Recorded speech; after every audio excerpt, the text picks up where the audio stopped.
حضرات، آج کی یہ نشست جدید دعوت سینٹر حی سلامہ کے ذمہ داران کے تعاون سے منعقد کی گئی ہے۔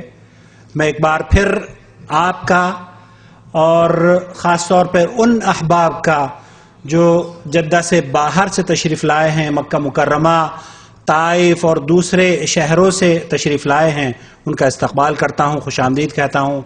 اللہ رب العالمین آپ کے آنے کو شرف قبولیت عطا فرمائے۔ آپ کے اس آنے پر اللہ رب العالمین اپنی رحمتوں کا نزول فرمائے۔ اللہ رب العالمین ہمارے اس اجتماع پر اپنی رحمتوں کا نزول فرمائے اور ہمیں اپنی جنت الفردوس میں جگہ عطا فرمائے، آمین یا رب العالمین۔ حضرات، اسلام کامل اور اکمل دین ہے جس کے اندر زندگی کی رمق آنے سے لے کر اس کے واپس لوٹنے کے احکام کا احاطہ اس دین نے کیا ہے، جسے ہم اسلام کے نام سے جانتے ہیں۔ اسلام نام ہے کتاب و سنت کا، جو ہمارے درمیان ہماری رہنمائی فرمانے کے لیے موجود ہے۔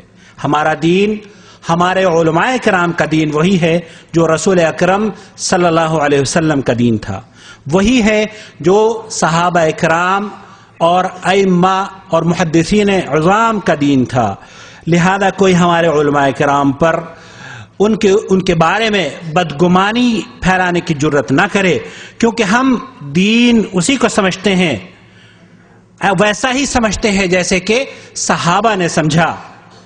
لیکن افسوس، یہ دین جب جزیرہ عرب سے باہر نکلا تو بدقسمتی سے مختلف مذاہب کی شکل اختیار کرتا چلا گیا۔ وہ دین جو موت و حیات تو کیا زندگی کے ہر موڑ پر رہنمائی کیا کرتا تھا، ہندو مذہب اور دوسرے مذاہب سے متاثر علماء سو کی بدولت اس کے اندر ایسی چیزیں داخل ہوئیں جو اللہ کی طرف سے نازل شدہ دین میں نہ تھیں۔ اس طرح کی بے بنیاد باتوں اور من گھڑت عقائد کے خلاف علماء حق نے مورچہ سنبھالتے ہوئے بدعات و خرافات کے خلاف عوام کی اصلاح کے لیے ایسی تقاریر کی، ایسے مواد جمع کیے جن سے لوگوں کی صحیح تربیت ہو سکے، اور اس راہ میں آنے والی ہر دشواری کو خندہ پیشانی سے برداشت بھی کیا، مگر دین کو دین اور بدعقیدگی کو بدعقیدگی ثابت کرتے رہے۔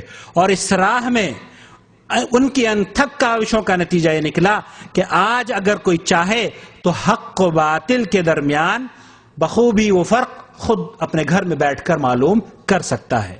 گزشتہ دنوں پاکستان کے کسی گاؤں میں ایک واقعہ ہوا، اسے میڈیا نے پوری دنیا میں نشر کیا اور بدعقیدگی کی حد ہو گئی کہ اس جھوٹی کہانی کو حقیقت پر مبنی سمجھ لیا گیا۔ ہمیں امید ہے کہ آج کی ہماری اس کاوش اس تقریر سے بھی گزشتہ تقاریر کی طرح عوام الناس کی اصلاح ہوگی اور لوگ اسے دیکھ کر بھی اللہ کے دین کی طرف لوٹیں گے، کیونکہ جو باتیں یہاں کہی جاتی ہیں وہ پوری ذمہ داری سے کہی جاتی ہیں، اور شیخ توصیف الرحمان کی ہمیشہ یہ کوشش رہتی ہے کہ ان کی باتیں سیڈیز میں دلائل اور براہین سے مزین ہوں۔ حضرات، اس جہان فانی سے حیات انسانی کا رشتہ جس وقت ختم ہو جاتا ہے، کیا انسان دوبارہ لوٹ کر اس دنیا میں آ سکتا ہے؟ آئے سنتے ہیں فضیلت شیخ توصیف الرحمان کو۔ فلیتفضل فضیلت شیخ توصیف الرحمان۔ نحمده نصلي على رسوله الكريم. اعوذ بالله من الشيطان الرجيم. بسم الله الرحمن الرحيم. كل نفس ذائقة الموت. ہر ذی روح مخلوق نے موت کا ذائقہ چکھنا ہے، اس جہان کو چھوڑ کر آخرت کے سفر پہ روانہ ہونا ہے۔ اس موت سے کوئی نہیں بچ سکتا، اس موت سے کسی کو چھٹکارا نہیں مل سکتا۔ جو پیدا ہوا ہے وہ مرنے کے لیے پیدا ہوا ہے۔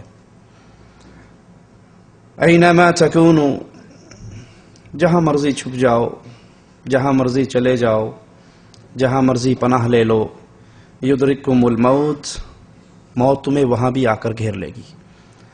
تم محلات میں بند ہو جاؤ، تم پہاڑوں میں چھپ جاؤ، تم دریاؤں میں چلے جاؤ، جنگلوں میں چلے جاؤ، موت سے کوئی نہیں بچ سکتا. موت نے اپنے شکار کو وہ کہیں پر بھی ہو آ کر لینا ہے. وَلِكُلِّ أُمَّةٍ أَجَلٌ، ہر گروہ کے لیے ایک خاص وقت ہے، ایک معیار مقرر ہے، میعاد مقرر ہے، وقت مقرر ہے. جب وہ وقت آ جاتا ہے نہ ایک لمحے کی تاخیر ہوتی ہے نہ ایک لمحے کی تقدیم ہوتی ہے. مَا تَسْبِقُ مِنْ أُمَّةٍ أَجَلَهَا وَمَا يَسْتَأْخِرُونَ، کوئی گروہ اپنی موت سے نہ آگے بڑھتا ہے نہ پیچھے رہتا ہے. جب موت کا وقت آ جائے انسان چند لمحوں کی چھٹی چاہے، اجازت چاہے، اس کو نہیں مل سکتی.